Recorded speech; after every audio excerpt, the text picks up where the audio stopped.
So, I live in the suburban paradise known as Whispering Pines. Sounds peaceful, right? Yeah, no. It's less whispering pines and more whispering complaints, all orchestrated by our homeowners association, or as I like to call them, the Gestapo of grass length. I'm a pretty easygoing guy. I keep my lawn trimmed, my garage door closed, and I don't throw Raegers on a Tuesday night. My one vice? My little Zen garden in the backyard. And the crown jewel of my Zen garden is a little ceramic gnome my daughter gave me before she left for college. His name is Barnaby. He's got a little blue hat and a fishing pole. He's harmless. Enter Karen. Not a Karen. The Karen. Karen Holloway, president of the Whispering Pines HOA. Her hair is perfectly shellacked into a helmet of blonde highlights, and I'm pretty her eyes are equipped with a built-in laser measuring tool for blade-by-blade grass analysis. It started with a letter. Of course it did. Official notice of violation. Whispering Pines HOA. To the resident of 1234 Serene Lane. Date, October 3rd. Subject, unapproved exterior fixture. Code 42B, subsection 12, lawn ornamentation. Dear homeowner, it has come to our attention that you have installed a non-conforming, figurative, ceramic gnome statuary within your yard. Per community bylaws, all exterior decorative items must be pre-approved by the Architectural Review Committee, ARC. This item is not on the pre-approved list. You are hereby ordered to remove the violating object within 48 hours. Failure to comply will result in a fine of $50 per day until the violation is remedied. Sincerely, the Whispering Pines HOA Board. Karen Holloway, President. I laughed. I actually laughed out loud. A gnome? Seriously? I figured it was a mistake. I'm a reasonable man. I'll just talk to her. I saw her the next day, power walking her yappy little Bichon Frise, Mr. Snuffles. She was wearing a full tracksuit, probably also HOA approved. Karen, hey, I said, giving my best neighborly wave. Got your letter.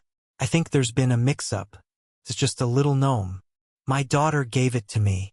She stopped, her eyes narrowing behind her oversized sunglasses. The rules are the rules, Michael. We have a certain aesthetic to maintain. Consistency. That gnome is an eyesore. It doesn't conform. An eyesore? He's fishing, Karen. He's peaceful. Article 14, paragraph C, she recited, as if reading from a sacred text. All decorative elements must contribute to the cohesive, neutral, and non-representational landscape theme of Whispering Pines. A gnome is, by definition, representational. It represents whimsy, and we do not do whimsy here. Remove it. She didn't wait for a reply. She just clicked her tongue at Mr. Snuffles and power walked away, leaving me standing there, dumbfounded. I wish I could say that was the end of it, but it was just the beginning. I'm a stubborn guy, and I'm the chief of police for our county. I deal with real crime, real problems. I wasn't about to be bullied by a woman with a vendetta against garden gnomes. So, I left Barnaby right where he was. The fines started rolling in. $50 a day. Then, a new letter arrived. This one was for my mailbox. It's a perfectly normal black mailbox. But apparently, the original brass-plated number 7 latch had been replaced with a non-conforming brushed nickel number 7 latch at some point before I even moved in. Another $25 a day. Then, my grass was half an inch too long after a week of rain. Another fine. I left my trash cans out an hour too long on collection day because I got called into work early. You guessed it. Fine. Karen had declared war, and I was her enemy number 1. My neighbors started avoiding me. I'd get looks at the community mailbox. Karen was clearly rallying her troops. I'd see her having hushed conversations with other board members on my street, always glancing over at my house. The pressure was mounting. But here's the thing about me. I'm calm under pressure. It's part of my job. And when I see a bully, my instinct isn't to fight back blindly. It's to gather evidence. I went into full detective mode. I requested a full copy of the HOA bylaws, covenants, and restrictions, the CC and RS. It was a binder thicker than a murder case file. I spent my evenings reading it. And let me tell you, It was a masterpiece of suburban tyranny. Some highlights. Flowers must be of a monochromatic scheme per bed. No clashing colors. Curtains visible from the street must be beige, eggshell, or off-white. Vehicles may not be parked in driveways for more than 48 consecutive hours unless they are of a luxury brand, as defined in Appendix D. Appendix D was just pictures of Mercedes, BMW, and Lexus logos. But as I read, I started noticing something. The rules were insane, but they were also incredibly specific. And for every rule Karen was hammering me on, there were a dozen more the entire board was ignoring. I started taking pictures. I documented everything. I kept a log of every interaction, every letter, every fine. I was building a case. And then I struck gold. I remembered that the bylaws had a section on board member conduct. Buried on page 347, it stated, all members of the HOA board, including officers, must be in full compliance with all covenants and restrictions. A board member in violation may be subject to immediate removal. A smile spread across my face. It was time to turn the spotlight around. I started my surveillance. Not with binoculars, I'm not a creep. But I started paying attention during my evening walks. Karen's house was immaculate, perfect, beige, soulless monument to conformity. But the rules were so numerous, so Byzantine, that no one could possibly follow them all. Took me 3 days. Violation 1, her mailbox. It was perfect. But the post it was on was wrought iron, specifically forbidden under Code 21A, which required white, vinyl-clad wood posts only. Violation 2, her garden hose. It was left on a visible reel on the side of her house. Code 38F. All hoses must be stored out of sight in an approved receptacle. Violation 3. This was the big one. I was walking past her house at night and noticed the glow from her front window. Her curtains were open, and I could see her living room. Right there, in clear violation of Code 12G, subsection 2. Interior lighting visible from the street must be of a soft white hue not exceeding 2700 Kelvin. Her chandelier was blasting out what looked like 5000 K of cool, daylight white fury. She was literally lighting her home with the wrong color temperature. I had her, but I needed more. This was just petty stuff. I needed a bombshell. I went back to the bylaws, and I found it. The mother lode. The ARC approval process required that any permanent external structure must be approved. This was defined as anything anchored to a foundation or exceeding 100 square feet of coverage. I remembered Karen had built a new, massive screened-in patio off the back of her house last year. I'd seen the construction. I pulled the county permits online. It was all above board with the county. But the HOA bylaws required their own approval before any permits could even be filed. I cross-referenced the ARC meeting minutes from that time, which were available online. There was no record of any request from Karen Holloway for a patio. She had built a huge, unapproved structure. She had skipped her own commit. Entirely. I leaned back in my chair. Gotcha. I compiled my evidence into a neat folder.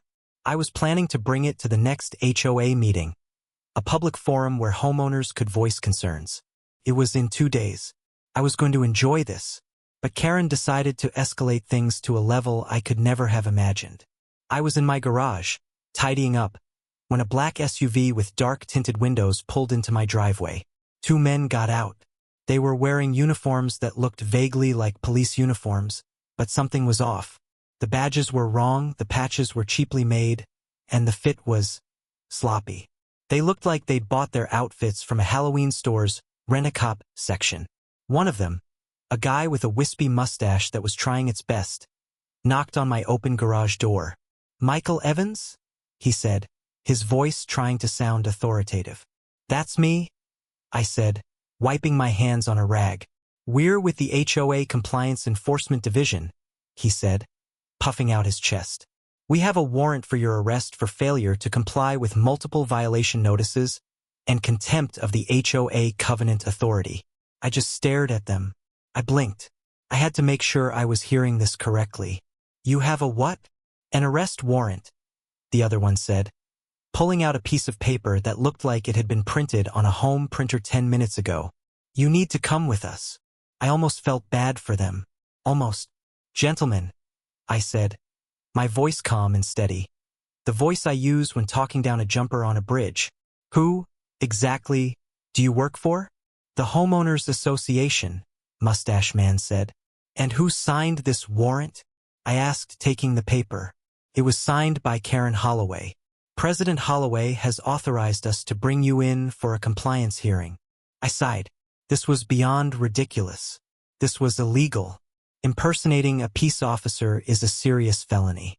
"Okay," I said, nodding slowly. "Let me see some identification. Your official badges and credentials." They shifted uncomfortably. "We don't have to show you anything. You're coming with us." That's when I saw it. The driver of the SUV was still in the car. It was Steve, Karen's meek husband.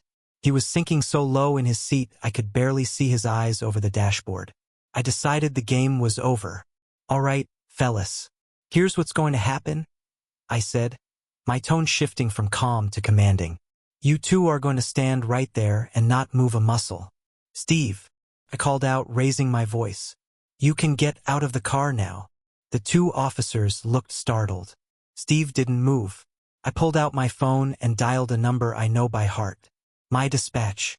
"Chief Evans here," I said. My eyes locked on the two would-be kidnappers.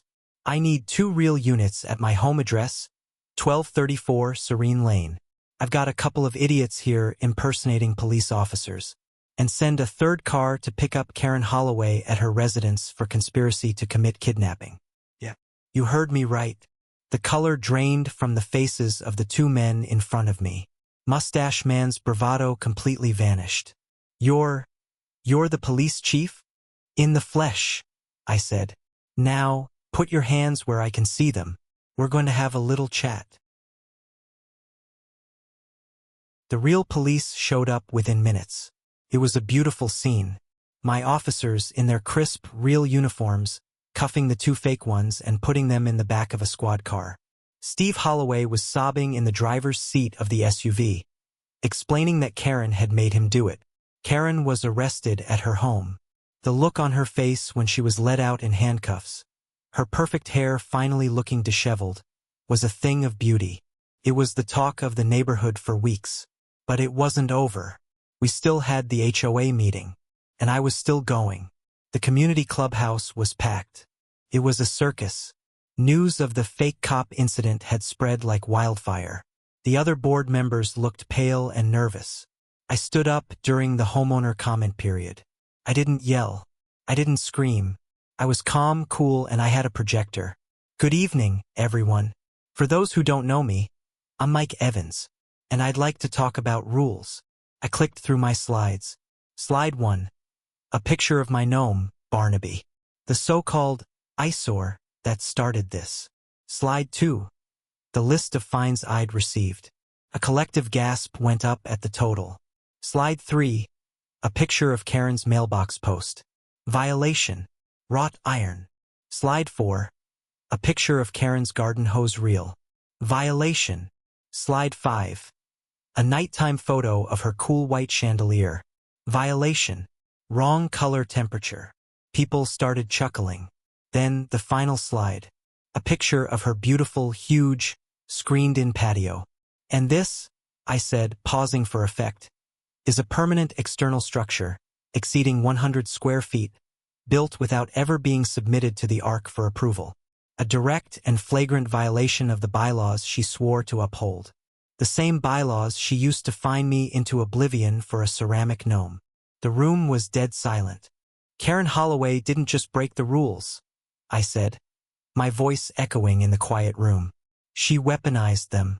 She used her position to harass and intimidate while believing she was above the law herself. And when she couldn't bully me into compliance, she sent fake police officers to my home to arrest me. That's not leadership. That's a dictatorship." I didn't need to say another word. The uprising began without me. Other homeowners stood up, shouting about their own petty fines, their own unfair treatment. The other board members were shouted down. A motion was made and seconded to remove Karen Holloway from the board immediately, passed by a unanimous roar. In the end, the criminal charges against Karen were serious: impersonating an officer, false imprisonment, conspiracy. She took a plea deal. She and Steve moved out of state a few months later. The two guys she hired got probation. The HOA board was completely overhauled. I was asked to join, but I politely declined. I did, however, agree to consult on rewriting the bylaws. The new rules are reasonable. Gnomes are now allowed, within limits. Mailbox latches are a free-for-all. The luxury car clause was the first thing to go. The new board president is Mrs. Gable, a sweet older lady who bakes cookies for everyone and whose main platform was, "Let's just be nice to each other." Barnaby the gnome still sits in my Zen garden, fishing peacefully. He's gained a few friends, too. The neighbor to my left added a flamingo. The neighbor to my right put out a small, tasteful dragon statue. The irony isn't lost on me. I've spent my career dealing with dangerous people and serious crimes. But the most unhinged, power-tripping individual I ever had to arrest was a suburban HOA president who was afraid of a little whimsy. So the next time you get a nastygram from your HOA about your grass being a millimeter too long, just remember my story. Know your bylaws. Document everything. And for the love of God, never, ever mess with a man and his gnome. Especially if that man is the chief of police.